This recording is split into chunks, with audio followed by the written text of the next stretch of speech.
to give me one. You need to give me a beer so I can crack it. Yeah. A little something different for y'all this episode. Yeah.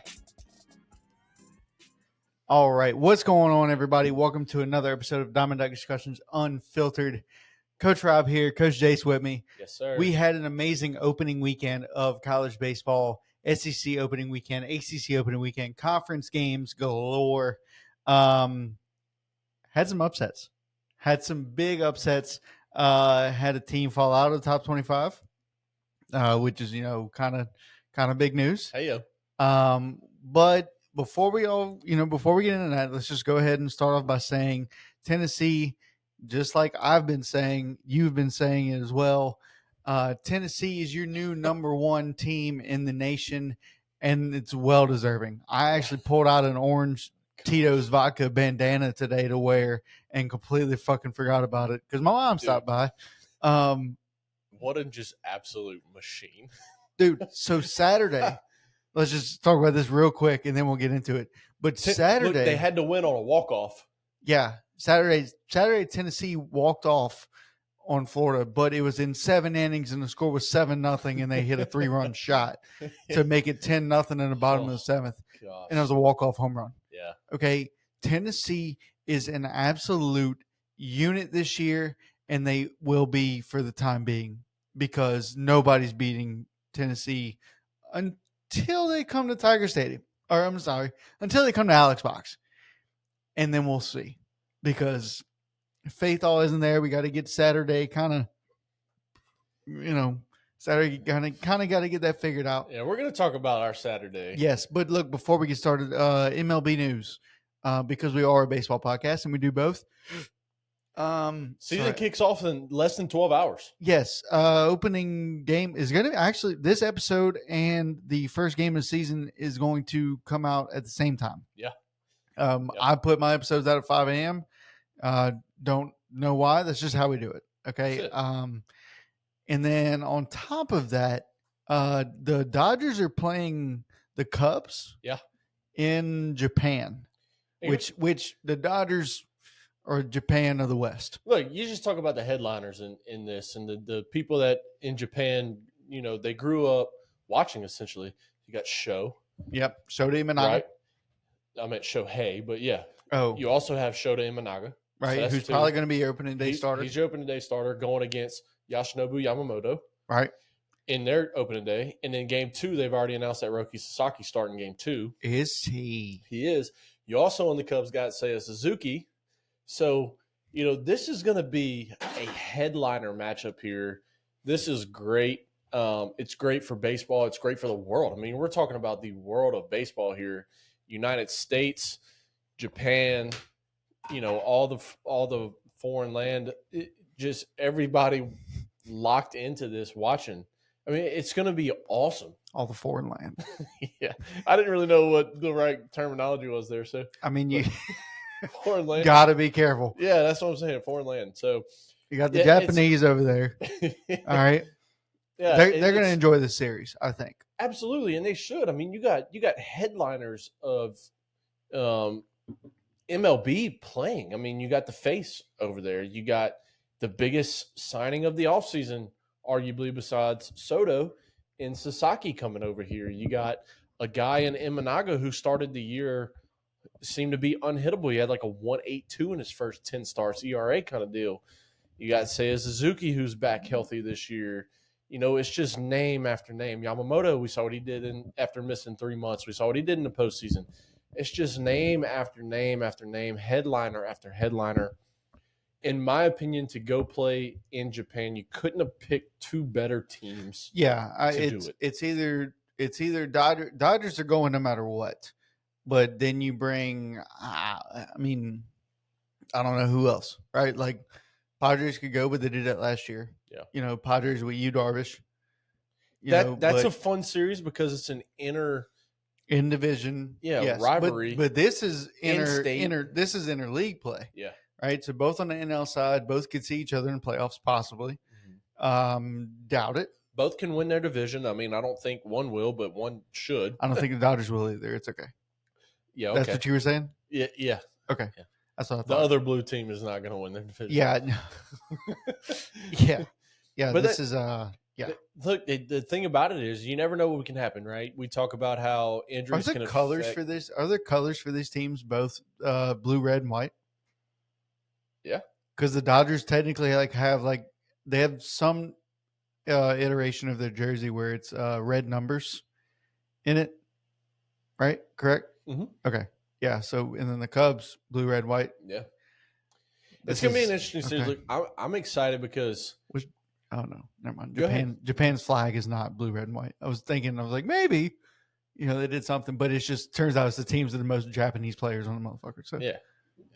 The most foreign landers on the. yeah, most foreign landers. Yeah. Sorry. Jesus Christ. Sorry. All right. Well, but this yeah, has look, been the one last of- episode of Diamond Deck Discussions Unfiltered. No. I mean, the one thing about it is, look, you never know how the game can be affected, right? We talk about the Dodgers. Everybody talks about Dodgers, the money they spend, the team they have, the roster they have.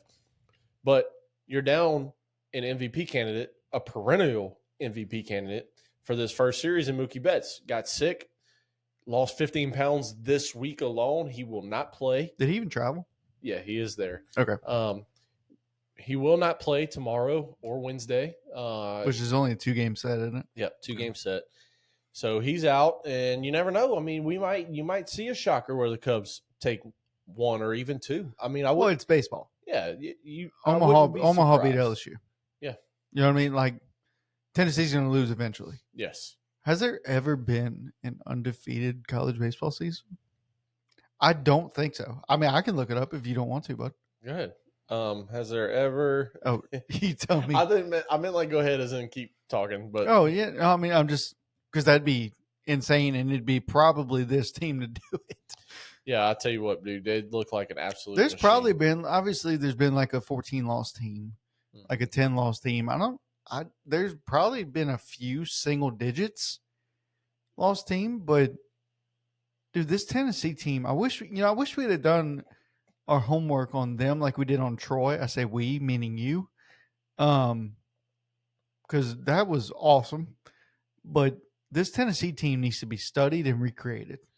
I mean, look, we can still do that, right? There's plenty of college season left. No, it's almost over. Yeah, okay. To do the work on Tennessee. But to answer your question, best record in college baseball history belongs to the 1986 Arizona Wildcats. They won 58 games. It actually doesn't even say how many losses they have. So if they played a 65 game season? 60. It looks like in that time they were playing somewhere around the 70s because the next team is Cal State Fullerton in 79. They went 60-14. Okay. Yeah, so somewhere in the upper 60s, low 70s kind of deal. But that 1986. Well, so the thing is with records in college baseball, they count playoffs. Yes. So that 1986 team, speaking of playoffs, were eliminated. They were eliminated. They were eliminated. They were laminated. In the semis by the eventual 1986 champion, the LSU Tigers. In 86? That was the first one? Yeah. Really? Yeah. Interesting. So there's your best team. It I doesn't thought our say, first one was in 91, like when Skip was there. Let's see, 1986 Arizona baseball. Let's see what their actual record was. Arizona baseball. Arizona Wildcats? Is it? Yes. Wildcats? Is it High School Musical? Is that where it came from? Sure. I think that's where it came from. But no, I mean, dude, all that aside, this Tennessee team is better than last year's Tennessee team. And Tennessee won it all last year.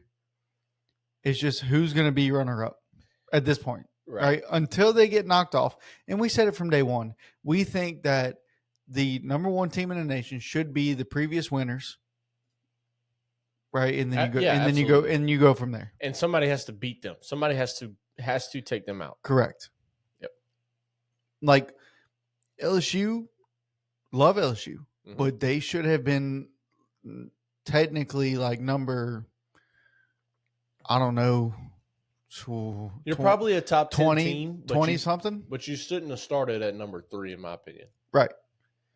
But Tennessee shouldn't have started at fucking 4 or 5, wherever they started. Yeah. It should have been 1. A&M should have been 2, not 1. You should start the season with what you ended with. Yep. Previous year. I agree 100%. And like if you're one of the top 16 teams in the nation, that means you made a super. Right. In my opinion. Mm-hmm. It just depends on what super you were in and this and that. And then you lose a game right off the bat, like depending on who to who. Then you can make some adjustments. Right.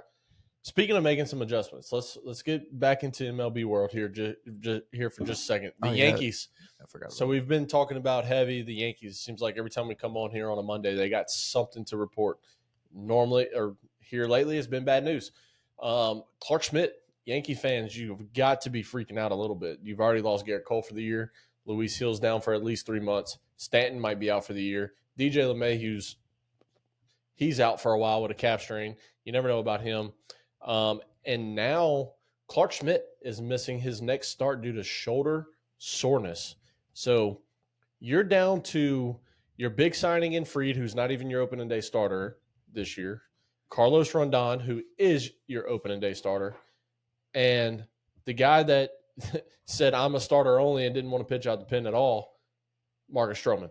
Yeah. That's your 1, 2, 3 right now, going with Will Warren, who hadn't proved himself in the bigs, and Carlos Carrasco, who you signed on a minor league deal with a spring training invite.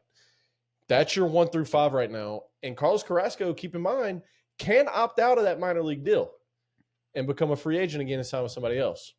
So you've got to be very just kind of nerve-wracking right now if you're a Yankee fan. And I know, my future brother-in-law is a Yankees fan. I texted him last night when I got the notification. You told him how much of an asshole he is or what? No. Not to his face. Yeah. And, he was like, damn, with a bunch of period marks behind it. Because your rotation went from at least 6 deep. Right. To now you're 2 deep and a Marcus Stroman that didn't even want to pitch out the bullpen and was causing chaos at the beginning of spring training. Well, which we understand Stroman's grief. Yeah, we covered that because he has to hit 140 innings, right, to get the guaranteed $18 million. So I'd be pissed off too. Like I completely understand where Stroman's coming from, but at the same time, like, dude, you're getting paid quite a bit. What's his incentive? So he's got to pitch 140 innings this year to get what? And he's guaranteed next year's contract of $18 million. Okay. So if he throws 139.2 innings, he's not guaranteed $18 million next year. He will be a free agent if the Yankees decide not to re-sign him. See, it's kind of fucked up. You know what I mean? Like, why would you sign that, to be honest with you? Because they could do some shit like that. Like, yeah, I think we want to put you in a pen. Like, no, frankly, you can do me a favor and eat my ass because this isn't happening. Yeah. This is like what the fuck are we doing here? What kind of organization are we running that we're just letting this happen? Yeah, and look, it's a thing that I don't mind from an organizational standpoint because, look, you got a guy that's topping out at, 91 with a sinker. Yeah, but consistently is getting worse. Numbers are consistently falling. I agree. Prove that you can throw 140. Look, if you're a starter that throws 140 innings nowadays, you've done something. Okay, so I was watching a little clip, a little Facebook reel, and it was Trevor May.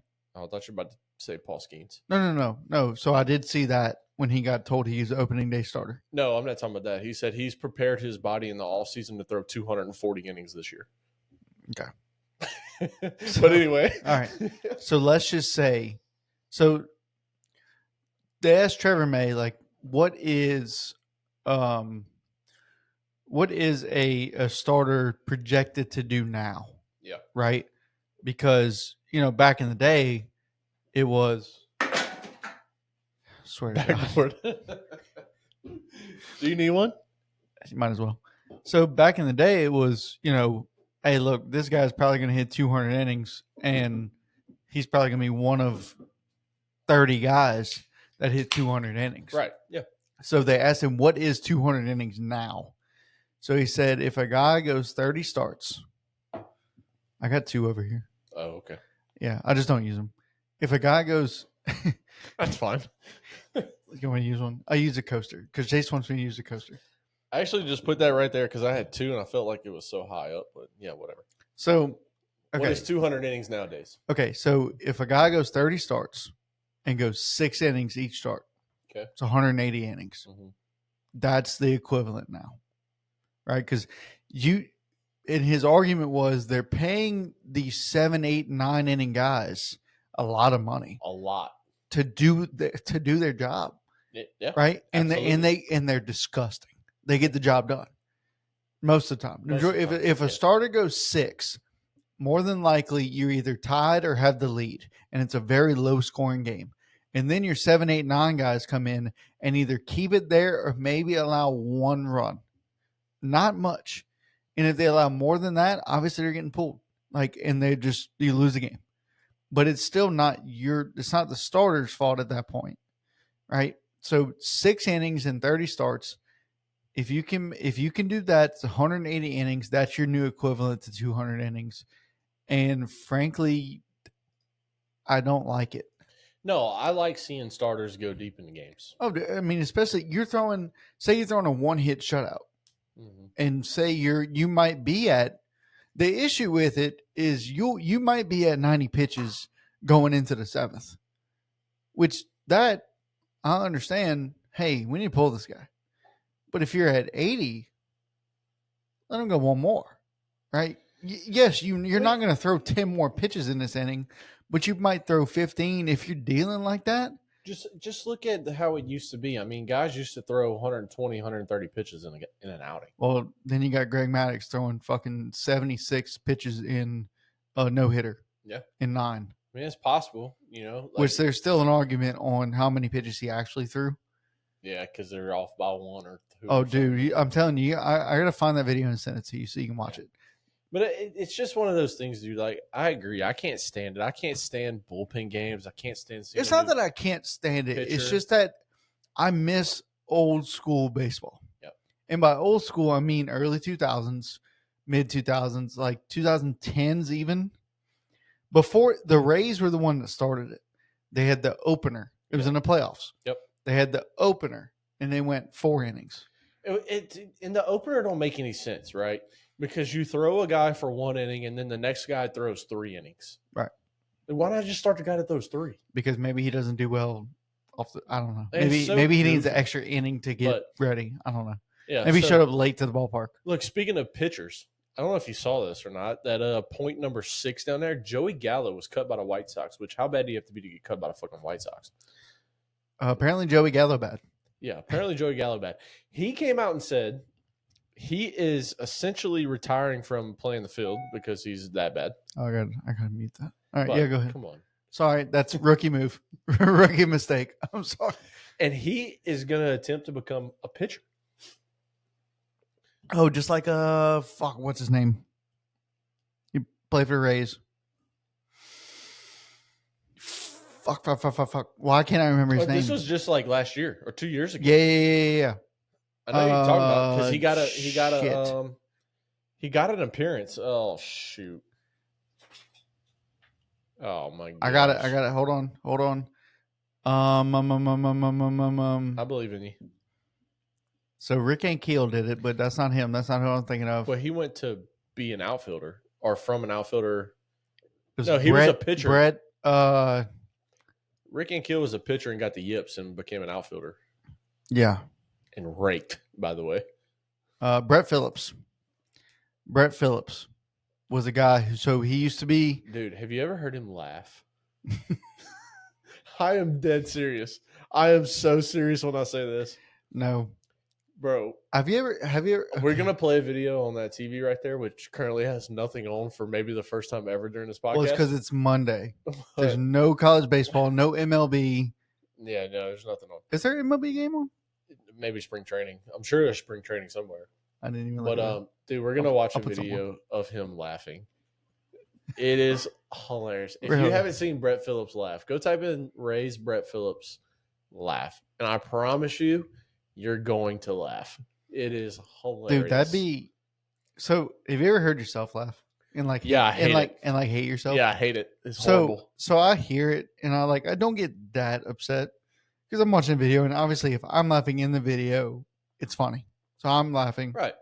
But then Victoria looked at me and go, ho, ho, ho, ho, ho, and I want to punch her in the face. Absolutely. I do. I don't ever do it. I will never do it, but I want to. I want to so bad, dude. Because she, oh, and I'm like, oh fuck, that's really how I laugh. Like it's not an exaggeration. Bro, we got It's Mendorf on the mountain right there. It's a great place to eat, by the way, if you're South I've Louisiana. never been. Great spot. Take I've her. never been. Does she have a birthday coming up or an anniversary? Y'all have an anniversary? We have a wedding coming up. Well, obviously. We get married. So the weekend after our wedding is her birthday. But I'll be in that class and all. I mean, well, I'll be off on the weekends, but yeah, I was probably going to try to maybe boil crawfish for her or something like that. Mendorf's a good spot. All right, I think that's it with MLB news. Royce Lewis out with a hamstring strain. Go figure. I mean, dude can't stay healthy. I wish he would. A healthy Royce Lewis, a healthy Byron Buxton, a healthy Carlos Correa on this Twins team would be very dangerous, but none of the three can be healthy at the same time. It's not anything new, unfortunately. It's not possible. Yeah. I hope he can get healthy, and I hope he can play a full season. But Royce Lewis, well, the Twins out. So there you have it. Mookie's out, Clark Schmidt out, Royce Lewis out, Joey Gallo cut by the White Sox trying to become a pitcher. We need to get Joey Gallo on here. Oh, okay. Or get him to play the show against us. You remember how he was pissed off? You've seen that video? Yes. That was like, fuck, that was like MLB like 20 or 21. That was years ago. I think it was the COVID when they didn't have nothing to do. Had to be 20 then. Yeah, 20. Or 21 might have been. Speaking of ball, how lazy. You need to get cut right now. Yeah. Speaking of well, they're down 7.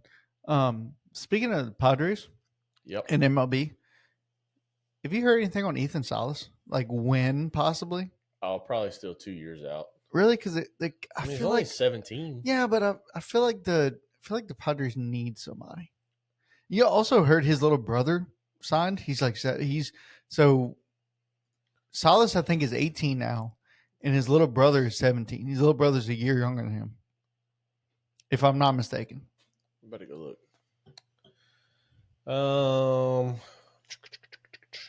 Ethan Salas. Let's see what he's done in spring training so far this year. How about that? Spring training. Because, I mean, dude's incredible. I thought he was a switch hitter for some reason, but apparently he's not. Yeah, I don't know. So far in spring training, he's had 9 at-bats. He's gotten 1 hit. He's hitting a total of 111. Why has he only had 9 at-bats? Is he hurt? No, probably because there's somebody better than him. I don't know. But anyway. Spring training. All right, yeah, anyway, he's not making a day. He's not getting caught up in. Got it. So, all right. Now we go to my favorite shit. Obviously, you got the LSU jersey on. I'm wearing my McLovin shirt because I'm McLovin at everything LSU's doing except for Saturday. And I want to get into it. But before we do that, Tennessee sweeps Florida. We talked about that a little bit. Number 2, Tennessee sweeps. Number 1 now. Yeah, now number 1. Tennessee but sweeps. At the time, what was Florida? Number 7. Yeah, which is crazy. Well, did they beat Florida State earlier on in the week, or it was the week before? No, they beat Florida State earlier that week. Remember that guy got hurt? That was the same. That was this week. Yeah, this past week. Yep. Okay. Yeah. So number 5. So you would think if Florida wins 1 game here, they stay at 7. Like they stay somewhat competitive. They stay in the top 10 for sure. Yeah, but Florida is now out. You have it pulled up the rankings. Okay, so they're out of the top 10. Yeah. Preseason number 1, Texas A&M. I want to call them that. I want to call them the things so bad, but I cannot say it while we record. I'll do it off air. Texas A&M Aggies. They are out of the top 25 after being preseason number 1. This is just a story from hell for Aggies fans. For any other fan in college baseball, this is great news. This is great news. Look, I don't hate a lot of things. I don't hate much. There's maybe 2 people on this earth I hate, and I honestly can't remember who they are. Okay. I hate this Texas A&M fan base, the fan base, the football team, the baseball team, every single team they got. Okay, all the way from cricket to underwater basket weaving, like the sport I've made famous. Yeah, Okay, you have. I'm so happy that this team is doing this shitty. Yeah, I agree. I cannot stand A&M. They got swept. Any form or fashion. They got swept by Bama, 6-4, 6-2, 2-0. They got swept by the other team I don't like. I don't hate them. I don't like them. We have another huge showdown. Speaking of Tennessee, they go to Alabama this weekend. It's not a huge showdown. They'll sweep the fuck out of them. It's another big showdown, but they're on the road in the top 25 matchup. So Okay. there is that. But yes, dude, oh my gosh, Texas A&M just completely shitting the bed. They're 10-9 on the year. It's so beautiful. It's so beautiful. I love it. I wish I could call Evan right now and just go, "Hey, your Aggies are out of top 25," and just hang up. But I love Evan too much to do that. I love the fact that their only win was against like Prairie View midweek. Yeah. Like, Yeah. Against man. Prairieville High School. Like, yeah. They lost to San Amaro, though. You know what I mean? I love it so much. And another preseason top 5 team, UNC, who was number 6 coming into the weekend. They drop 11 spots, losing 2 out of 3 to, at the time, unranked Louisville, who have now jumped into the top 25, making their debut at 16. I'm sorry, they swept UNC, making their debut at 16 this weekend. Or today, actually, earlier today at 9 a.m. Eastern Time. Made their debut in top 25. Overtook North Carolina. They're 16, North Carolina 17 now.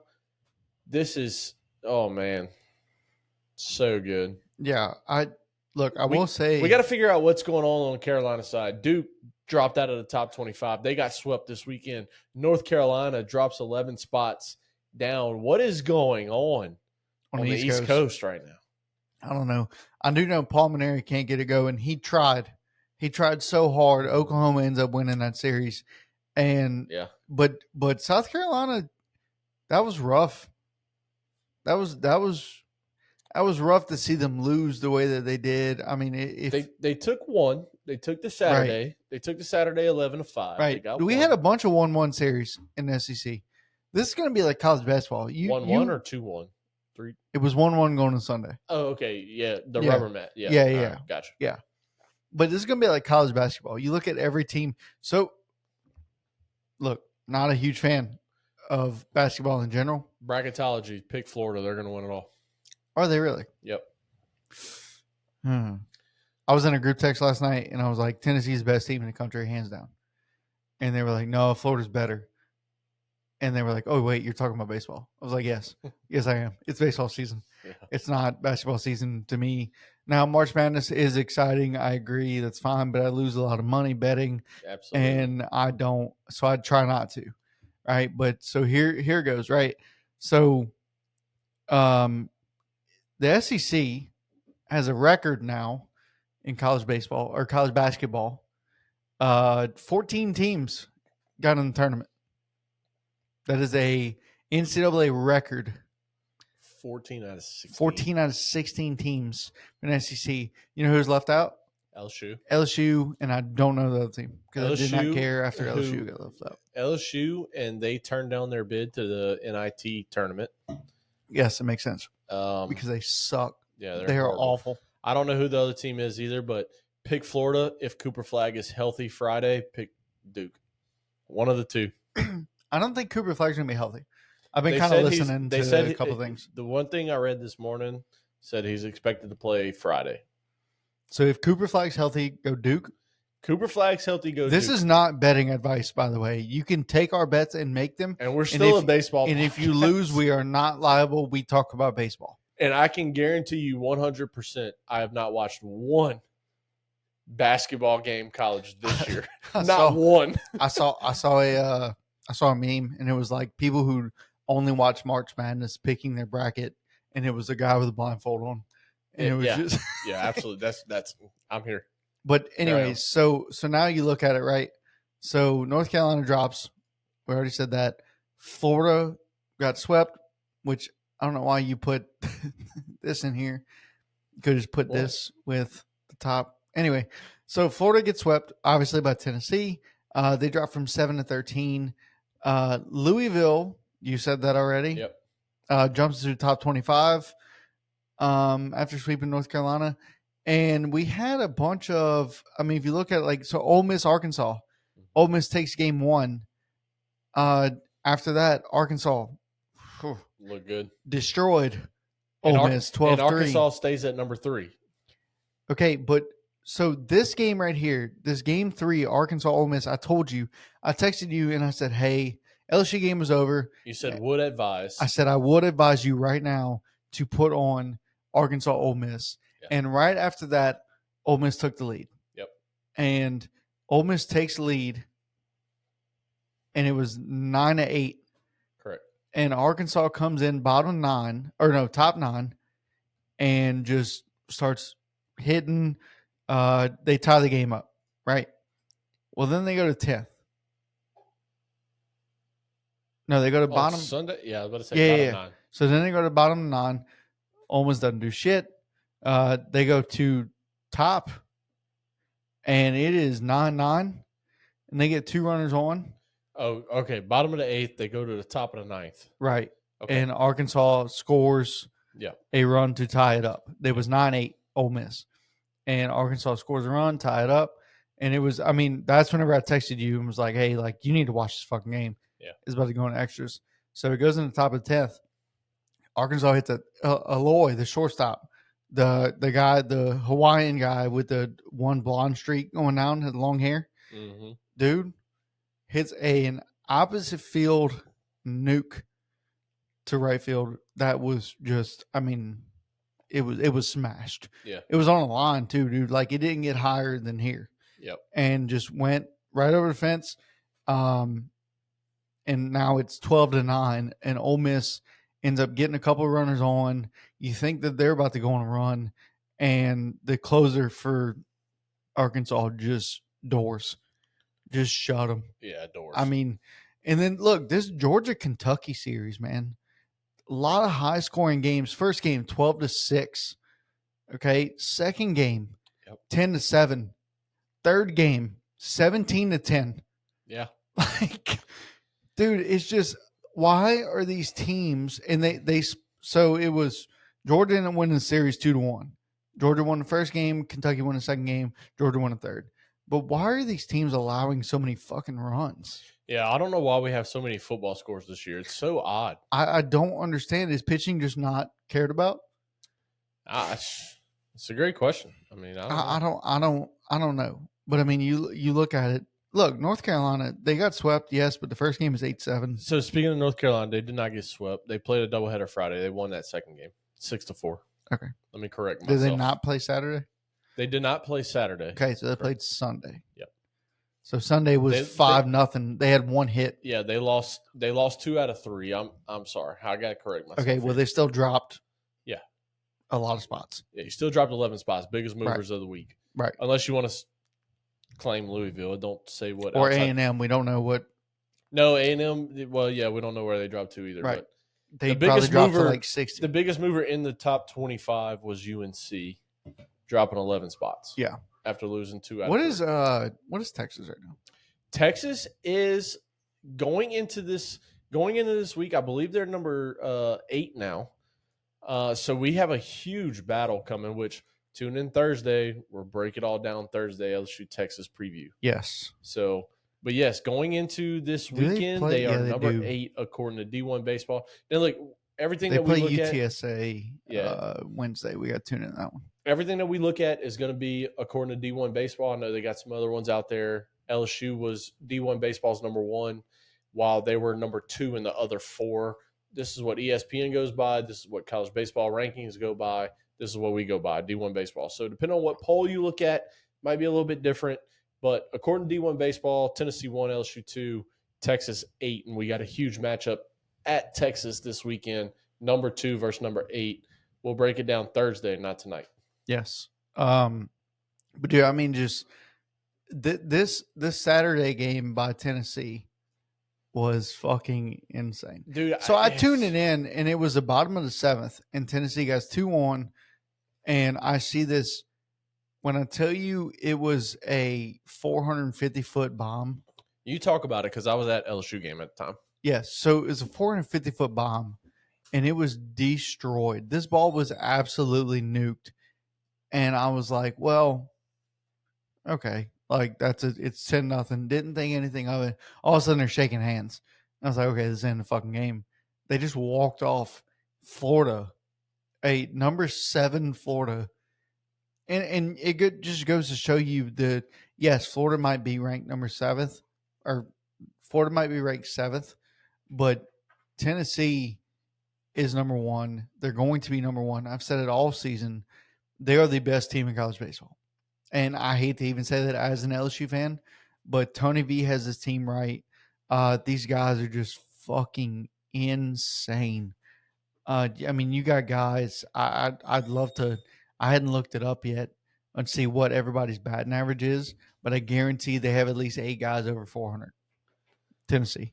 Oh, I don't know if it's Yeah, that. I mean, but And I heard you say I hate to say it. I don't. Tennessee's the number 1 team in the country. I mean, look at well, what they no, just but look I'm at saying what they did. There's no I hate ifs, to ands, or buts say. about it. Well, I'm saying I hate to say that LSU is not the consensus number 1. Yeah, but they're not. They're not. No, they're not. I agree. But I mean, we said it all year. Like Tennessee should be number 1. They're destroying teams. Yeah. They're. I mean, you take a number 7 Florida and beat them in 3 games, and not even. I mean, it'd be kind of close. You got a 3-run game on Sunday, and you got a 2-run game on Friday. But to walk them off in 7, Tennessee has 2 guys hitting over 400. okay. Who's over 3? Okay, so I'm just looking at total SEC. I don't have their individual stats pulled up. That's fair. But look, just speaking of real quick, this is not to jinx LSU, but when you look at total SEC rankings here, LSU leads on team average at 341. Tennessee's number 2 at 332. Mostly because freshman Derek Curiel leads the SEC in batting average at 451 right now, by the way. So was he a co-freshman of the week, or was he just freshman of the week? Oh, I saw that he was freshman of the week. I did not see. I guess I didn't pay enough attention to see if it was. I didn't pay enough attention either. Co or not. Let me look at LSU baseball real quick. SEC freshman of the week baseball. So according to LSU baseball's post, it says freshman of the week, not co, not anything. Okay, so he is freshman of the week. Freshman of the week, he hit 571, had 3 extra base hits, 4 RBIs, 6 runs, and an on-base percentage of 647. But I typed he's in a freshman. I typed in SEC freshman of the week, and the first article popped up. I clicked on. It says K. Doty, a guy that played 5 years ago. Yeah, just a couple. On the weekend though, he had 12 RBIs and 17 total bases, which is insane. That's K. Doty though. That's K. Doty. Yeah. No, here we go. Right here. He was 8 for 14, hit 571 in 4 games. Yeah, so this includes the midweek game. So 2 doubles, 1 triple, 4 RBIs, and 6 runs. Dude, this kid is insane. Hold on. Holy fucking shit. What? Timeout. What? Dude, I have the goosebumps right now. Holy shit. Texas baseball just lost its head coach. David Pierce just signed with Rice Baseball to be its new head coach.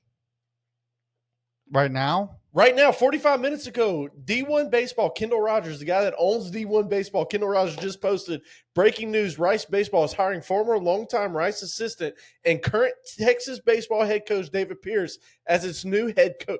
Holy shit. What is happening? Okay, so what does that mean? It means that Texas baseball is going to be with a they'll have an interim head coach this weekend. Holy shit. Does he take over right away? Yeah, he is going to Rice. They hired him right Buddy, now. this is. Hold on. Oh, this just changed our entire program today. Everything that we thought we was going to talk about might change from here on out. Wait. David Pierce. Yes. He said it says he will begin coaching immediately. Yes, Friday Pierce night. was an assistant under Wayne Graham from 2003 to 2011.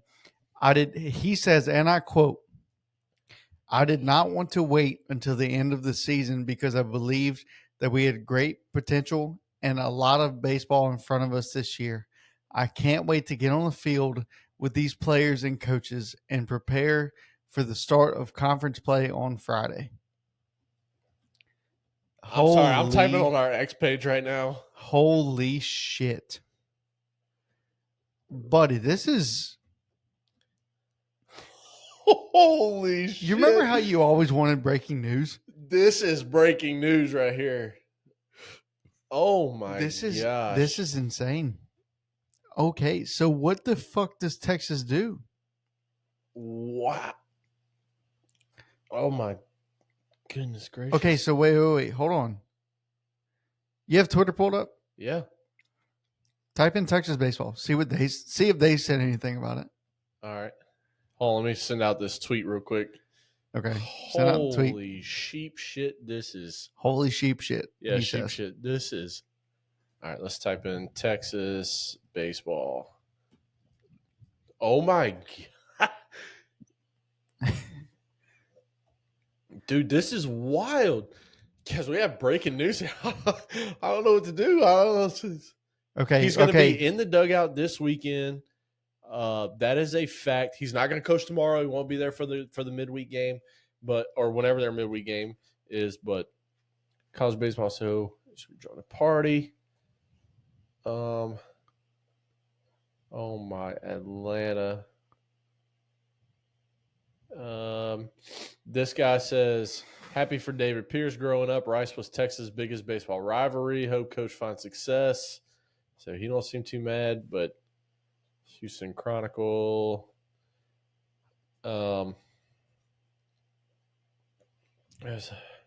This is crazy.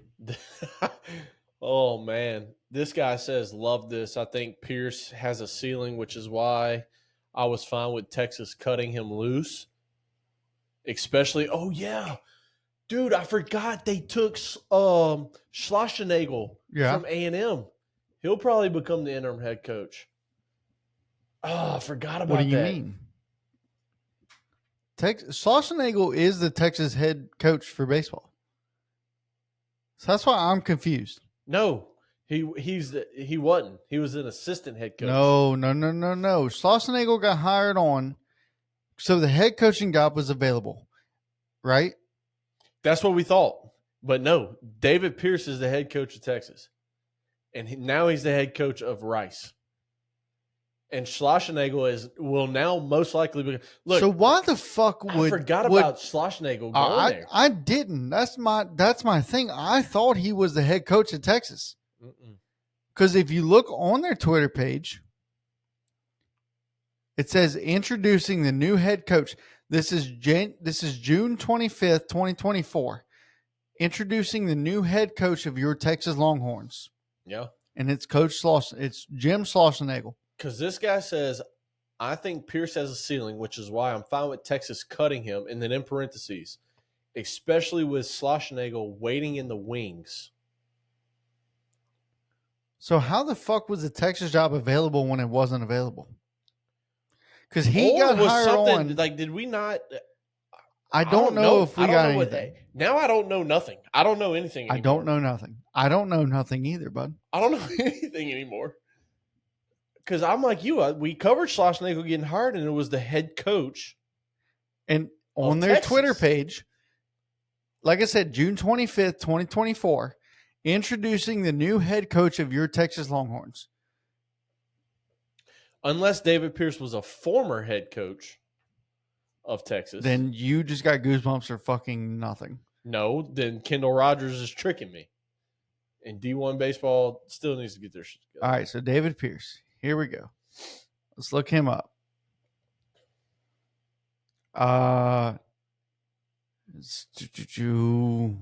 I mean, I don't know. I don't know what the.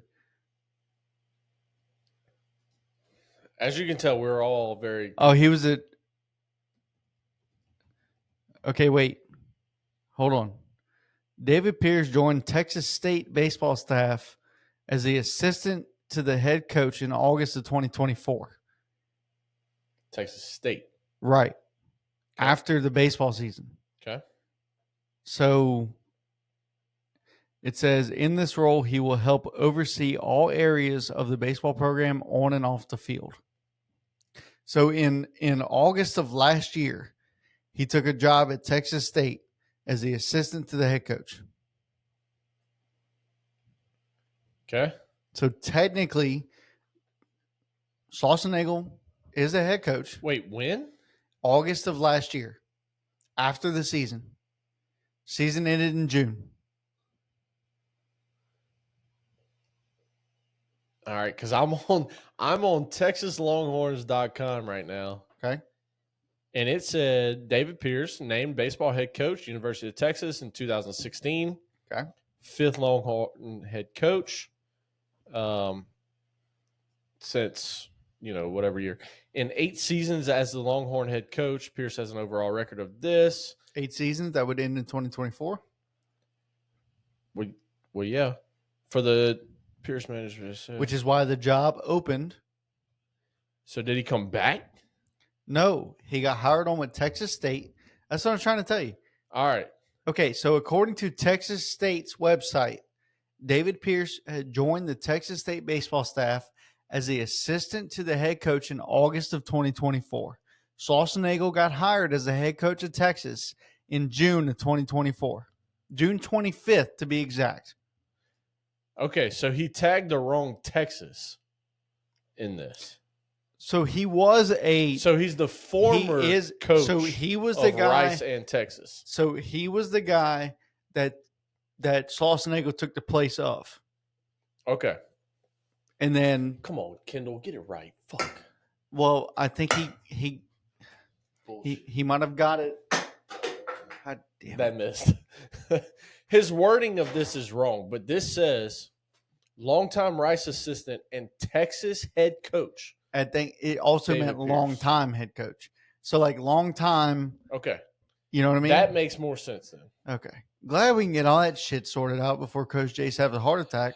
I'm not going to have a heart attack here. I just thought we was in for something. Okay, so David Pierce gets hired on as the Rice head coach. Congratulations, David Pierce. Breaking fucking news now. Fucking bullshit. Well, it's because you're an idiot. You need another beer? Because I did.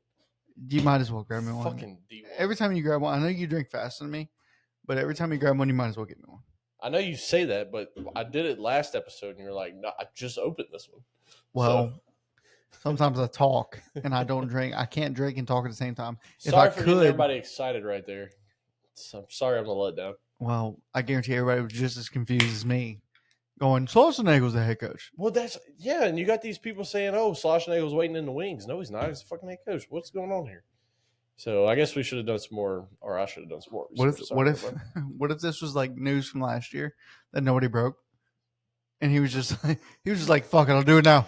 Yeah. Anyway, all right, back to regular scheduling program. So where were we? Let's go to Saturday upsets. Real quick, or do we want to start talking LSU since we're 48 minutes in? Yeah, we can start talking LSU. I mean, look, LSU Friday night did what they expected to do. You got an 8-8 Missouri team that's just not up to par, right? We did our preview on them. You look LSU. I mean, we had 9 hits in a game. We had 33 at bats. You expect about 33 to 36 at bats in these games. Yeah. 12 runs. I mean, that's just. I mean, look, the key for me in this game, and the one big thing I take away from it is we know Jay Johnson has been huge on pinch hitting all year, playing the matchup, which keep that in mind because something's coming later in this episode about that. The fact that you can bring a guy in like Jake Brown, right, off the bench, which is mind-boggling in of itself. And Jake Brown goes 2 for 2 with 4 RBIs I mean, that is a weapon off the bench. Same thing goes for Ethan Fry. Same thing goes for Larson, even though he hadn't had the best year. But you got Larson, you got Fry, you got Aaron Beatty, who we didn't see this weekend either. Thank God. Priester, we didn't see him at all either. This is clearly the number one is Luis Hernandez, which I've been thinking anyway. Well, yeah, I mean, But- out of the three, yeah. Yeah. It's like the choosing your lesser evil, Yeah. right? Like Hernandez is your number one, Mhm. and he might not put up the hitting numbers you want him to that Aaron Beatty probably would have, or Priester would, but defensively, he's your best option. Yeah, and even that's still not really Right, exactly. Yeah. So yeah, that's my takeaway is the pinch hitting hits, man. The fact that this team in so many ways can be prepared off the bench is so key for LSU making a run, right? You got a great record. You're gonna need guys off the bench. You're gonna have to play matchups come SEC play, whenever you're playing better teams in Missouri.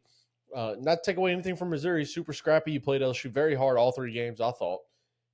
Scores might not reflect it game 1, game 3, but game 2, super close. Game 3, you had a lot of threats out there. Saturday, Sunday, guys don't even get to the fourth or through the fourth inning. So you made LSU work, right? Like you made LSU work. So it's not to take away from Missouri, but Missouri's not Tennessee. Missouri's not Ole Miss. Missouri's not Arkansas. Missouri's not Florida. They're not Georgia. Teams that you're going to have to play later on in the year, SEC play to win the SEC tournament. You're going to need to play the matchup. You're going to need guys to be ready. Having a Jake Brown come off the bench, having an Ethan Fry come off the bench who lit it up on Sunday. We'll get to him here in just a minute. Having an Aaron Beatty who can come off the bench for you. Having Braswell, if he doesn't start at third. Having Tanner Reeves, who didn't even see the field this weekend. I mean, the depth of the lineup is so, so good. But yeah, Friday. All right, Saturday. I was there. I'm trying to look at hit by pitches on the weekend because I don't see that stat here. But I mean, so far, just in game 1, I'm counting 3, and I know there was way more than that. For our guys? 4. Us getting hit us getting hit by pitches. Because what's crazy is like you look at LSU play like Missouri this weekend, and you probably counted. I mean, I haven't counted all of them, but I mean, I'm just in the 4th inning of game 1, and I'm already at 4. Right, so you got to think it's somewhere up towards 10 and 9. Okay, and you 9. think like watching the games, you're like, how are we not the most hit by pitch team in the country? Yeah, and then you go look at other teams. Like I think last year we looked at, I think Southeastern at one point was leading it by like a lot, like 20. A lot was like number 1 by 20, and they were at like 96, and we were like 40 something. I'm like, dude, that is fucking insane to get hit by pitch 96 times. Yeah. Like that's insane. Yeah. But just the amount of, I mean, like we were being very patient, especially in this game 1. But then you see other guys that are trying to just in the game when it's the 2nd inning. Like you can't do that, So, I mean, we had a decent, we had a decent game 1, a good game 1. Yep. Game 2 scared me. Dude, I was there. I'm telling you, it's one of those things. I'm sitting in the stands next to my future brother-in-law, and it was just, which we got in free. Thank you to those awesome people. Let us sit in the gold seats. Oh, hey, D. What are you doing? We sat in the gold seats right behind home plate. It was fantastic. But it's one of those things that we've been saying all year long. Ianson looked very, very hittable. And he was very hittable. He threw 3 2/3, 4 on runs, only 5 strikeouts, 1 walk, 7 hits, 7 hits against him. He faced 18 batters. I mean, look, here's the thing about it. And I was telling Justin, I was like, dude, I am scared to death if he's our Saturday guy versus Tennessee. Oh, yeah. And look, this is not to take away from Ianson because you have all the great stuff. You got 95 in your back pocket, even though you sit 92 all game. You got disgusting off speed, which we have both said all year long. He is the 2023. He should be the 2023 Thatcher Hurd of this team, in my opinion. Bring him out the bullpen. Let him throw 2 innings of just absolute dominant baseball, and you do your thing. In my opinion, that's both of our opinions, I think. We don't think he's a Saturday guy. And, and I was telling Justin, man, if he's throwing Saturday versus Tennessee, holy shit, am I scared to death for that game. So, one thing we didn't really look at, right? So we looked at all his stats and everything from last year, whenever we previewed the season. You look at it, he started 9 games, he pitched in 14. Yep. He actually had 1 complete game last year. He was 6-2. Where'd he come from again? UC San Diego. Okay, UC San Diego. He actually had 1 save on the year. Yep. 82 innings. Allowed 55 hits, 29 runs, 28 earned, 2 home runs, 24 walks, and 84 strikeouts. Or 85 strikeouts. How many home runs? 2. Yeah, he allowed 2 home runs Saturday to the 9 hole. He's not playing at UC San Diego anymore, bud. Yeah.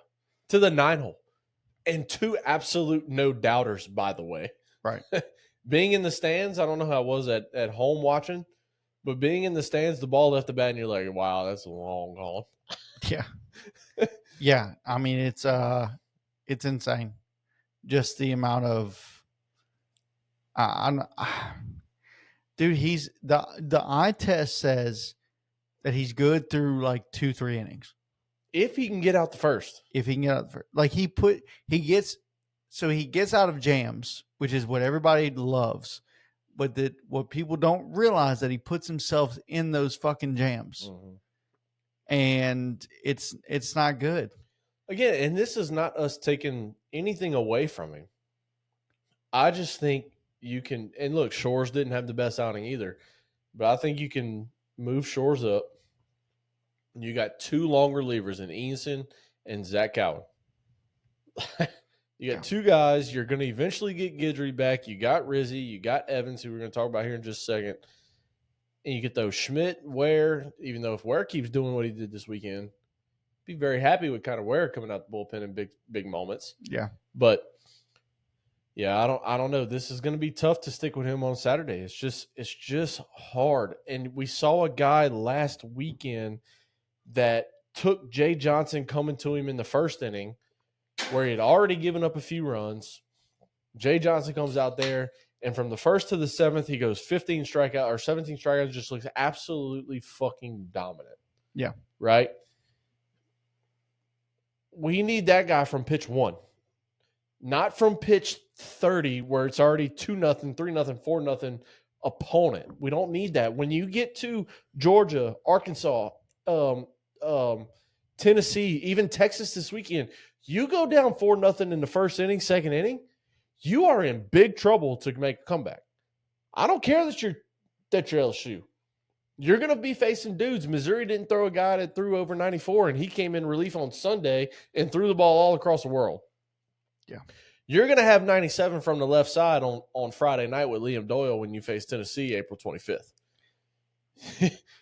We're going to miss that game. We are. Well, it's going to be on somewhere. It's going to be on somewhere. I'm going to miss that game. You're going to have 95 to 98 from the left side in Liam Doyle. Yeah. And then you're going to have a hundo out the bullpen. Yeah. Like there's you cannot go down. Pretty sure Ben Joyce is going to come out the fucking bullpen. Yeah. You can't go down early. Old Jen Boyce. Yeah. You go down early. Well, look, let's stick with game 2 here just for a second because I got a big takeaway from game 2. And, we've said it all year, and I'm going to keep pushing this tab because I saw it. I was there. He got the strike zone shrank. It did. But Casen Evans is that fucking guy as a freshman. Oh, okay? Buddy. Casen I love how Evans amped up he was. Dude, he's that dude. You come in the 7th inning, and I'm going to read off my notes here because like Coach Rob said, 2 episodes ago, I typed notes like I'm actually talking. Yes. So he comes in the 7th, 2 guys on base, first and third, in a 7-6 game after Schmidt and DJ struggled. Okay, this was Schmidt's worst outing of the year. Obviously, he was very amped up. You can see it. You can see it there. Like you can feel it when you're in the stadium. Very, very amped up. He only threw an inning, had 3 walks, which is unlike him whatsoever. 1 strikeout, 2 earned runs, and the 6 guys that he faced. Not Schmidt's best. He'll calm down. He'll be fine. But Casen comes in the 7th, 1st and 3rd, and he gets a ground out to end the threat. Then gets the bases loaded in the 8th. All right, bases loaded in the 8th with only 1 out. And then what does he do? He's like, you know what? Fuck the umpire. I'm 98 with a wipeout slider. Like, let me do my thing. Strike 1, strike 2, strike 3, sit your ass down. Strike 1, strike 2, strike 3, sit your ass down. 6 straight strikes, 2 strikeouts, ends that threat at 7 And then to 6. did you? So that was the 8th, right? That was the 8th when he said, did the fuck down, no? pussy, or something So like he that. said. So I was going to ask you if you saw what he said. Yeah. He said, and I quote, because I'm starting to get like John Boy when it comes to reading these fucking lips. Yeah. Buddy, he struck that dude off, high stepped off the fucking mound, and looked at our dugout, thank God, and not their dugout, because that would have been Well, he gone. went back to home plate when Well, he said it. He said, sit down, pussy. Yeah. And when I saw that, I said, we're winning this fucking game. Yeah, there was no doubt. I mean, he was. If he comes out for the 9th, we're winning this game. Dude, he's that fucking guy. And then he comes out to the 9th and he goes, strikeout, ground ball. Oh, where's the ground ball? Oh, it's back to me, fucking Casen Evans, because I'm that fucking guy. I filled it. Easy flip to Jared Jones. 3 outs. Right. Tigers win 7-6. Now, LSU Tigers win 7-6. Now, what happens when Gavin Guidry comes back? Dude, and you know, so did you see he had like a little moment with Gavin Guidry? I did not. No. Okay, so they asked him about it in his post game. They were like, you know, we saw you had a little moment with Gavin Guidry. Like, what does he tell you? Da da da da da. And essentially, paraphrasing because I can't remember the quote. I got it saved somewhere, but I can't remember the quote exactly. He's like, Gavin Guidry's been in these situations. He just walks up to me before I go in, or kind of gives me words of encouragement, like, "Hey, you throw 98. Just go beat these guys." It's like you're that guy. Like you're a freshman, okay, being put in a situation in your first SEC game in the 7th where essentially the game's on the line because after the 5th, LSU didn't score. We barely got a fucking hit after the 5th. Yeah. Okay. Like essentially game on the line here. Yeah, no, I mean, I've had to lie to kids too and say, hey, look, you're the baddest motherfucker on this planet. Absolutely. But the fact that you got a guy in Gavin Guidry who's out with an injury right now, you know, do with that information as you will. His pussy hurts. But, I guess. I don't know. But you got a guy in Gavin Guidry that's talking to a freshman saying, you're that guy. God, I hope he starts tomorrow. Look at the situations Jay Johnson has put Casen Evans in. It is the Gavin Guidry situations. And he is Griffin acting, Herring and the Thatcher Hurts of 2023. Acting just like Gavin Guidry. Dude, it is identical. Yes. So if Gavin Guidry would have struck that guy out, right, to end the 8th, what would Gavin Guidry have said? Oh, he would have done the same thing. But I think Gavin Guidry would have done a full turn towards. Yeah, he probably would have got tossed. He would not have came out for the 8th. Yeah. Well, you know what? Casen Evans he wouldn't have came out for the 9th. Casen Evans would have came out for the 9th, and he'd have been okay with saying, "Hey, you know what? Fuck you." Yeah, and dude, he would have said, "It's that guy." You know what he would have done? The same shit that the pitcher from Louisville did against Vanderbilt. Oh. Back awesome. in the day, I think it was God. like 17 or 18. Dude, I still retweet that video. He's got the glasses on. Like, got the glasses on. He strikes the kid out to end the inning you. and told him, fuck you, and then said, go sit the fuck down. And Gavin Guidry would have done that and gave him the old, gave him one of those. Dude, I really think. Yeah, it's true. But it's that Barb mentality, though, with Guidry. I don't know where the fuck it comes from with Casen Evans. I think it came from Texas. I think it comes from hanging out with Guidry. Look, comes as a coach, from Texas State here. Yeah, you know. Look, as a coach, that is the guy I want on my team, and that is the guy that I hate facing more than anyone. that if you're playing against that guy, you're Hey. hoping that you hit a 5-run home run Mhm. against this guy to shut him the fuck up. But if he's on your team, Oh my God, you don't want anybody else. you hope you get in a fight and you hope that you're behind him Yeah, because nobody's getting to you. no. Gavin Gitcher's beating the fuck out of everybody on that team. Yeah, and he's not the biggest dude, but he's gonna go. He's not. He, He's not. But he's going to go left, right. he's gonna be broken Left jab before to the he gut. lets you get to anybody else. Oh, 100%, bud.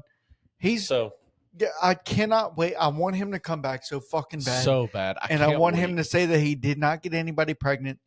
I want him to say, I look, allegedly. There you go. Throw that in there. Allegedly. Lawyer talk here. There's rumors, but they're probably not true. So we're not going to put it out there. But allegedly, if you go on Tiger Droppings and just ask the question, where's Gavin Guidry? Balling. Yeah. I know you don't need one. You just open that one. I might, though. Anybody want to watch a 5-second chug? Oh gosh. All right. So look, we got the pitching staff out the way. Game 2. Let's go. Offense. Game 2. I got I got 3 things here in game 2. Number 1, 0 pinch hitters for the first time all game. We played 9. We hit first 9. time all year. Yeah, that's what I meant. First time all year. We played 9. We hit 9 all game long. Yeah. Nothing changed. It didn't matter matchup. Didn't matter situation. Nothing changed. Yeah. Second takeaway. 32 at bats. Coach, I don't know if you got it in front of you, but you want to guess how many strikeouts? Oh, you got it in front of you. How many times we struck out? 3. Yeah, 3. Trace. 3 times out of 32. Awesome. You live with those stats all day, every day. Give me that all day long. Yeah, and it was Braswell, which kind of expected. Stanfield, we did not really expect because I think he struck out looking. And then it was a little sweeper across the zone. He looked back at the umpire like, oh, I don't agree with that call, but it was money. The pitch was perfect. Right. The pitch was perfect. I don't know if you see. Are you on ESPN? No, I'm on my notes on our Google Drive right now.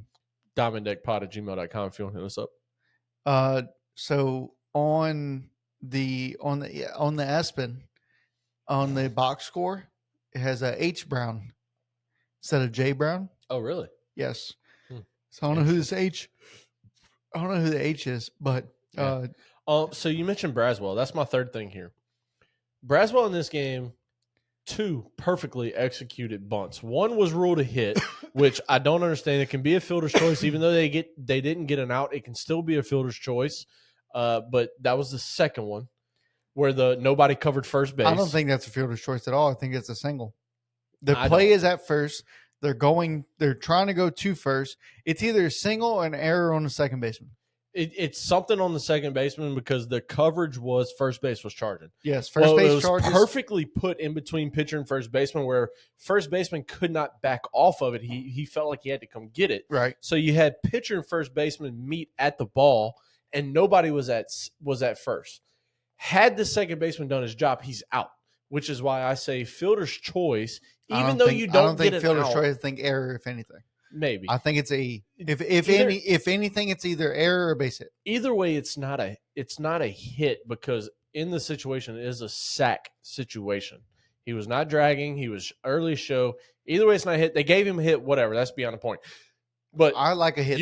I think a hit is a good call there. Okay, that's fine. Because technically, just me, old school guy. You know how? No, I know. But me and you went back and forth about hits and errors. A throw wasn't made. Whenever we called, I know. we coached with each other. I know a throw wasn't made, and it's kind of like a shortstop fielding a ground ball deep in the hole, and looking and seeing he doesn't have a play. They call it a hit. It's a hit. It can still be a fielder's choice though. It could be, even though you don't record now. It's not a fielder's choice. Is they tried to go to the plate in another bag. No, yes, but yes. I've seen a guy on first base, okay, and a ball be hit up the middle. It's somebody fast. Okay. They don't get the out at second. There's no play at first. They still rule it a 0-for-1 fielder's choice, even though they don't record an out. I think that's a single. I think they call it a single. I've seen it ruled that way, though. Is what I'm saying. I have seen that. 100%. Okay, but I have seen it. So my thing was, and we can argue this all fucking day. My thing was they didn't make any attempt. There was no attempt. It is nowhere near a fielder's choice. Okay, I can understand that. Yeah, I get it. And You know how I score a book. I know. So so like I'm saying, if you scored a book, if you scored the book, it's an error. It's an E4. Yeah, it's a mental E4. It, But regardless of the it's point, a hit. Let's people that are looking at me right now. It's a hit. in the book, it's a hit. But that's the second one. The first one was like a suicide squeeze. Jake Brown coming down the line. It was a suicide. Yeah. Squeeze. Words are hard on the show, everyone. Welcome yes, to it. worlds are hard. Worlds. Yeah, words are very hard here. Okay, words are very hard. But no, the first one was perfect. It was a suicide squeeze with Jake Brown running down the line. He puts it down perfectly. It was insane. There was no play at the plate. Jake Brown don't even slide. He goes in standing up, touches home, goes to the dugout. Braswell gets thrown at first. Perfect execution. Second one, he puts down the first baseline, which is what we've been talking about. Not the first baseline, but to the second baseman. Pitcher, first baseman meet at the ball. Nobody's at first. I think Jake Brown was on third again at that time. Is that right? Give me a second. I'll find out. Because it was later on in the game, right? Braswell, 5th or 6th, yeah. Sack, Brown scored, and then it was later. Yes, no, Steven, Milam scored. Okay, Milam. So Milam scored. Okay. Yes. So yeah, that's my 3 offensive takeaways from game 2. You 0 pinch hitters for the first time. That was shocking to me. Only 3 strikeouts in 32 at bats. I love that. That's fucking perfect. I'll take that all day, every day. And Braswell, 2 perfectly executed balls. 2 for 3 in this game, and we think that Braswell is finally in, or I think at least that Braswell is finally in SEC form. Yeah. Because I don't know if you remember, but last year in the SEC tournament, Braswell went off. Right? He carried the team when others weren't, and then others followed suit. Absolutely. Right?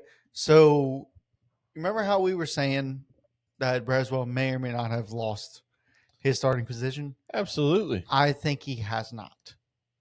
But also think with matchup wise, like you told me earlier before we even started, they threw 3 lefties. 3 straight lefties. Yeah. You kind of got to start Braswell.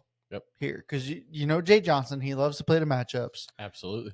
Mm-hmm. I think hey sweetheart, hey Bella, okay, all right, hey Diesel, okay, hey look, both dogs, one here, yeah. Anyway, but I think if a righty's on the mound, I don't know if Braswell is hitting as well as he does and he keeps this going.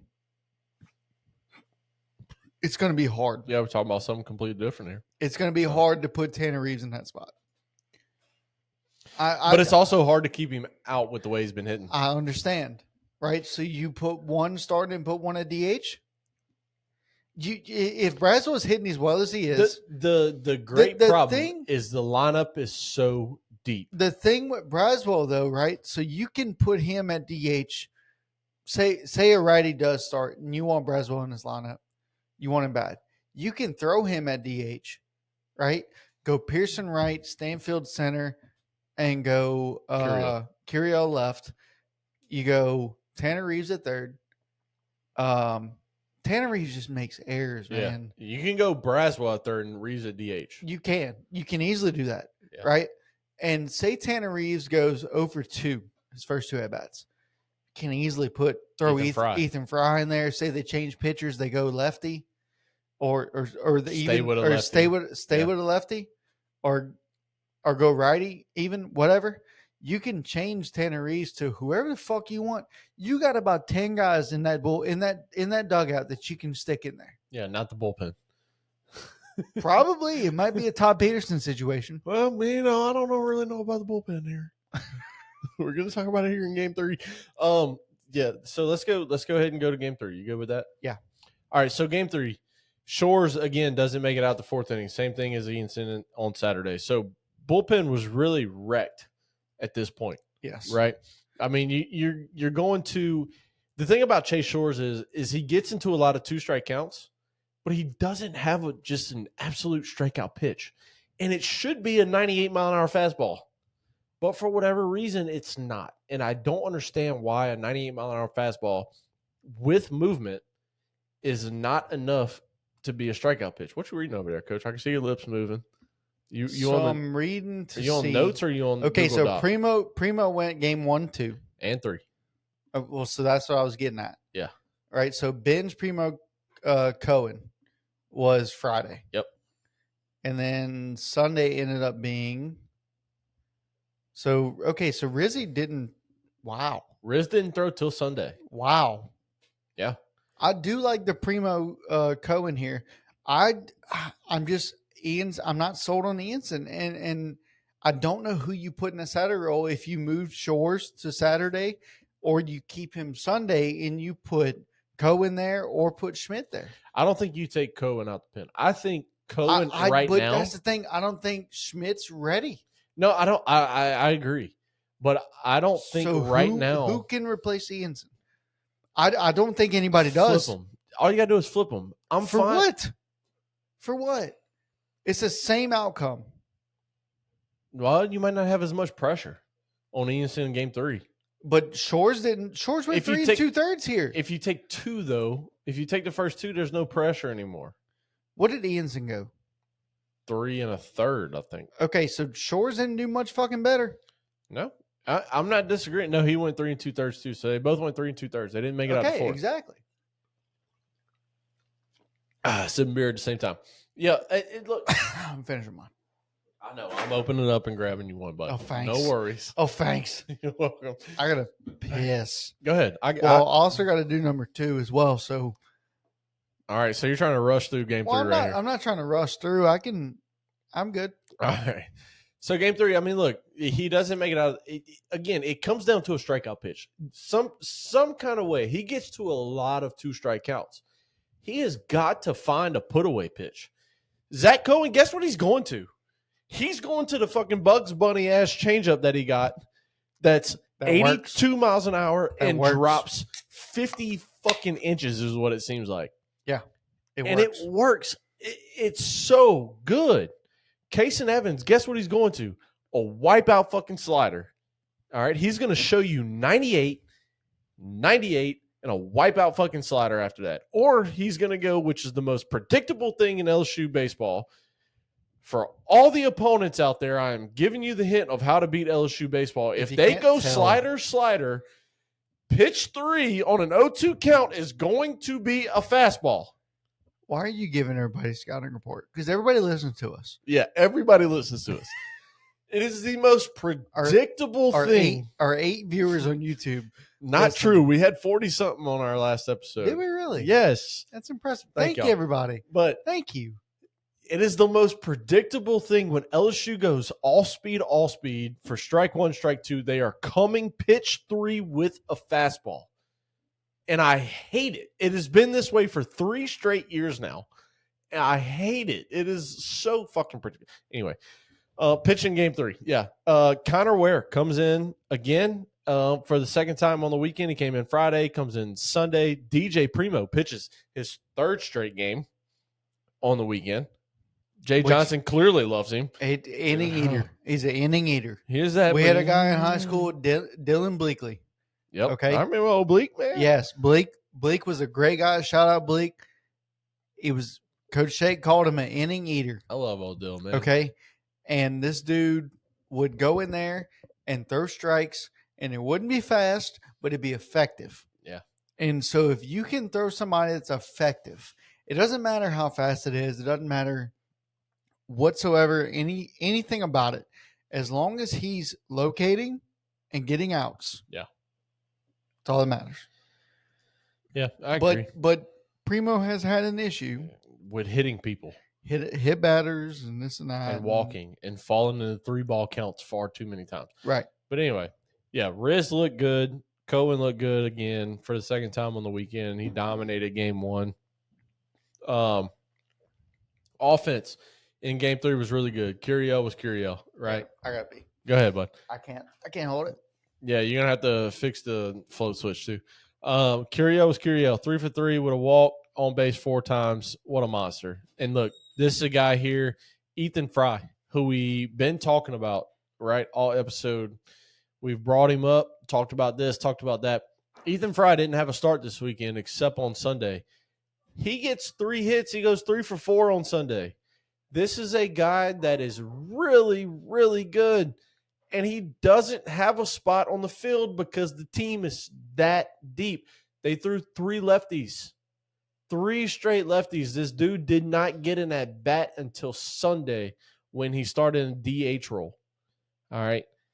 This team is so good, and I hate it for Ethan Fry. I want him to get more at bats because he's good. He's got home run potential. Dude's like 6'6", monster out there. The good problem to have, though, is that this team is just so deep. They don't have a spot for him. You got 17 outfielders is what it seems like. Your infield's pretty much set besides the Braswell and Reeves situation at third base. Catcher's set with your 3 guys that are deep there. He just doesn't have a spot right now, and it sucks because I really want him to get him now. I'm a huge Ethan Fry guy. But he gets his opportunity. He goes 3 for 4. Awesome day for him. Danny Dix, he does what he does. He gets on base 3 times, goes 1 for 1 with 2 walks. I mean, Danny Dickinson has been arguably the MVP of this team outside of Curiel and Jones so far. Milam does what he does, 2 for 3 with a walk. Again, we said it already. Game 2, we had 0 pinch hitters. Game 1, we only had 1. It was Jake Brown, went 2 for 2 with 4 RBIs. Game 3, we got 1 pinch hitter. It's Josh Pearson. Late in the game, I'm pretty sure he pinch hit for Ethan Fry, playing a matchup. I could be wrong on there. He went 0 for 1. I think he struck out in that at bat. But, offense just doing what the offense does. Pitching seems to be okay. Bullpen, I don't think our starting staff is what we thought it was going to be all year. Once you get past Cade, I think they'll figure it out. I got confidence they'll figure it out. Nate Yeski's going to do a great job with these guys. My big takeaway from the weekend is like I said very early. No Tanner Reeves. No Ashton Larson. Thought that was very odd that we didn't see either of them because Missouri did go to some righties in some big situations where, we had guys on base or we needed a base runner, and we got righty-righty matchups down at the bottom of the order, whether it would be Braswell or Stanfield.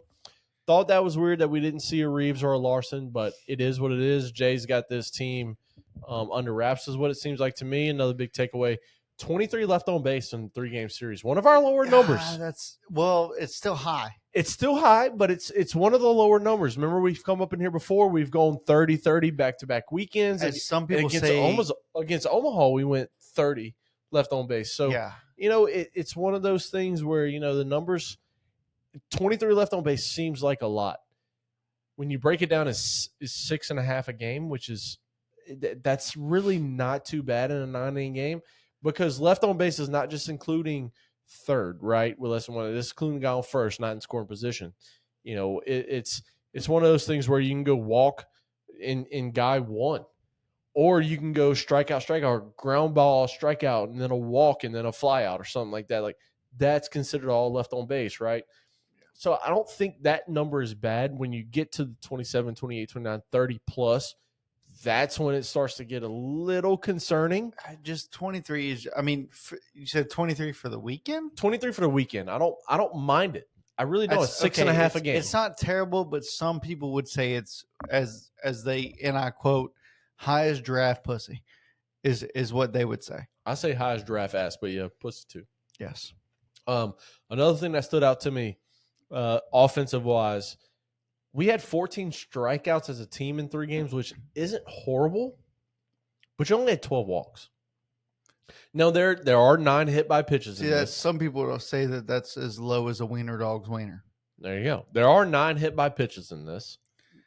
So you can add that onto the walks. Hit?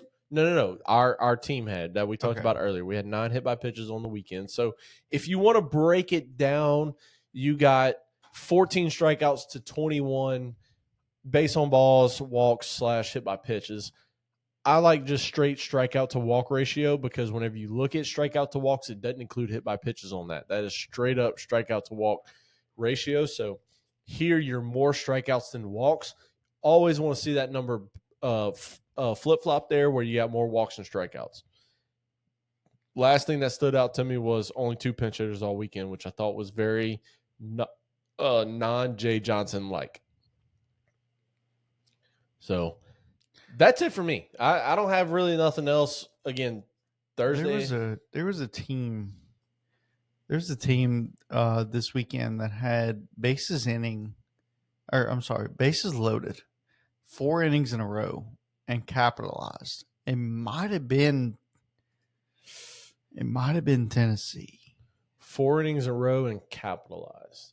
Not everybody scored, but at least runners in scoring position scored. Yeah, I got you. Might have been Tennessee, but it was 4 innings in a row.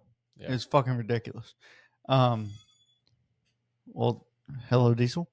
But look, I didn't close it all the way, so it's fine. No, it's fine.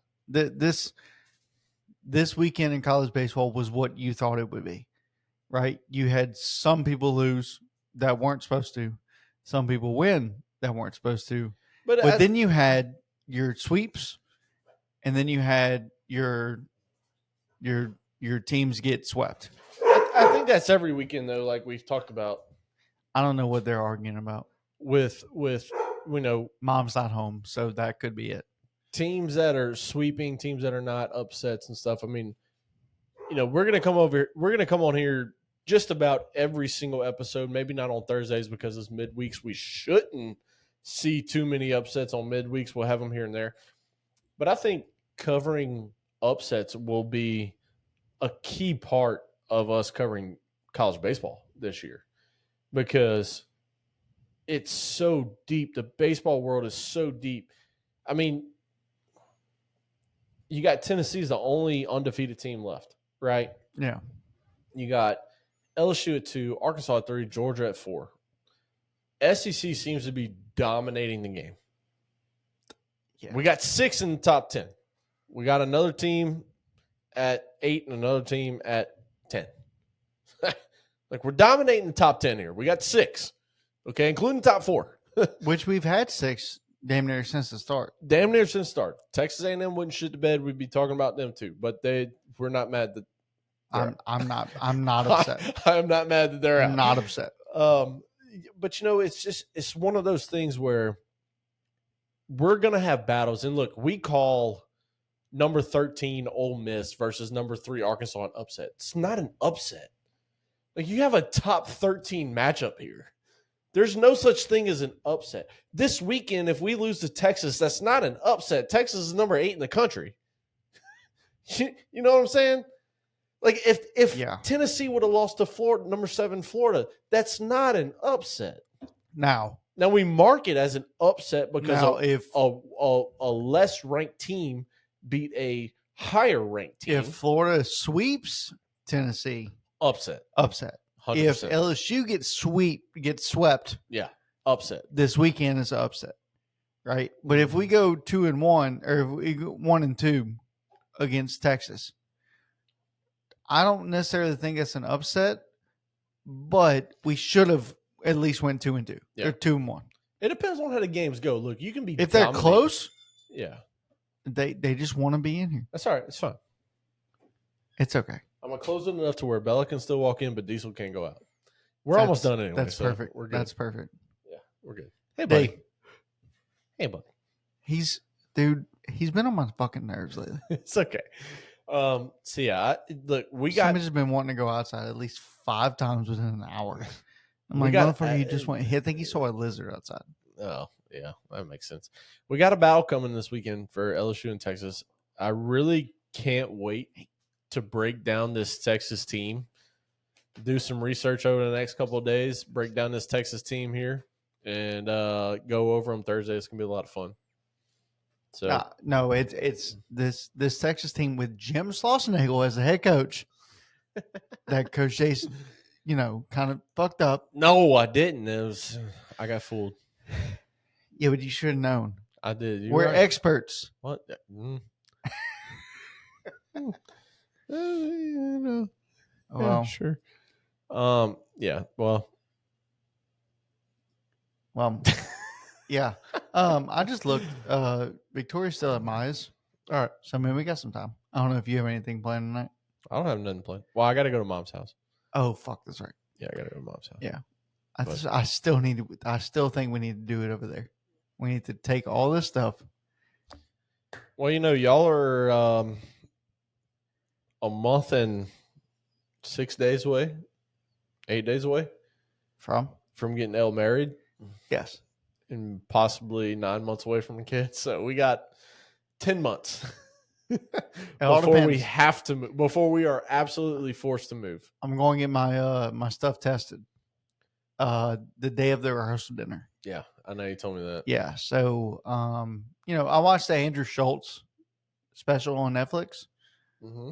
And Andrew Schultz, if you're listening by any chance, it was a great special. I'll tag him in it. Yeah, tag him in it. Right. We appreciate it. Everybody in this community, trying to maybe conceive. It was a great special. If you haven't seen it, go watch it. Seriously, he talks about how him and his wife were trying to have a kid and all that, and like all the shit they had to go through. And then he actually did an interview recently with Your Mom's House, which is Tom Segura and his wife. Yep. And Christina P. I want to get her name right. It's Christina P. Bert calls her Push. I don't know Like why. the letter P or like yeah. PEA? No. Like No, it's okay. Brzezinski, I believe. But she goes by Christina P. like on her specials. Okay. She's also a comedian. And Andrew Schultz did a interview or podcast with them, and he just talked about like how it was him. Yeah. And that's my worst fear. Like my worst fear, like for those of you that know me, You can't give your woman what. well, for those of you that know me, you know that this is not my first rodeo with marriage, right? Just say not your first marriage, bud. It's not my first marriage. Okay. And in the first one we tried and weren't able to, right? She said it was her. Well, then we split, and now she has 2 kids. Yeah. So somebody, Everybody out there, just pray for Coach Rob. yeah, it's I'm going to get my stuff tested, and we're gonna see. She just got tested. There's something there. We just it's a long story. All right. Anyway, we're a baseball podcast. We are a baseball podcast, but we're done with baseball at this point. Yeah. Let me go ahead and close this out, and then you and me can continue. Yeah, go ahead and close this out. Yeah, we'll. You want to play this while you close out? I don't care. You can do whatever you want. You got the button over there. Or just go ahead and close out, bud. Yeah, you do whatever you want. I do want to say though, nobody has came and asked us for a challenge on MLB The Show. Well, we need to start with that next time. Yes, and so next episode, we'll start with that. So you go ahead and open, and then I'll come out and just bitch at everybody for not. Yeah, we'll start with that next episode. I guarantee there's 44. Put a note in our notes that's like start with. I'll do it right now. Challenge. So yes. Sir. All right, everybody. We thank y'all for tuning in. Like we said, we've had a couple 40 or 50 views on YouTube. We've gotten a few more subscribers, so we certainly appreciate it. It's going to be a lot of fun talking the rest of this year with a very good LSU team, a very good Tennessee team, a very good SEC, a very good all-around college baseball, what seems to be schedule. Tennessee's last undefeated team. Does that happen in Tuscaloosa on their first true road test this year? It could this weekend. We'll see. We'll be tuned in. I know me and Coach Rob are excited. Got the LSU jersey on here. We'll be watching the Tigers. I'm sure if we can multi-view some Tennessee. Coach Rob's got a iPad, a TV, a phone. So you can only on the ESPN app, you can only watch up to 2 games at once. Like up to two different stream devices. Yeah, two different devices at once. So I'm sure you'll have Tennessee and and LSU on if they play at the same time, which they should. Yes. So it's exciting. It's fun. Like we come in here, we have a good time, we laugh, we joke. Like I hope that nobody actually gets offended by the shit that we say because we're gonna say some dumb shit. This is what we do. And if you do, fuck you. That's what we do. We drink some beer. We're guys talking baseball. I mean, come sit in the room with us. We'll bullshit. You can clown us. We'll clown you. It's good. It's all fun and games at the end of the day. But At the end of the day, I'm Coach Jace. That's Coach Rob. We're your boys here with Diamond Deck Discussions, and we are and we will always be unfiltered.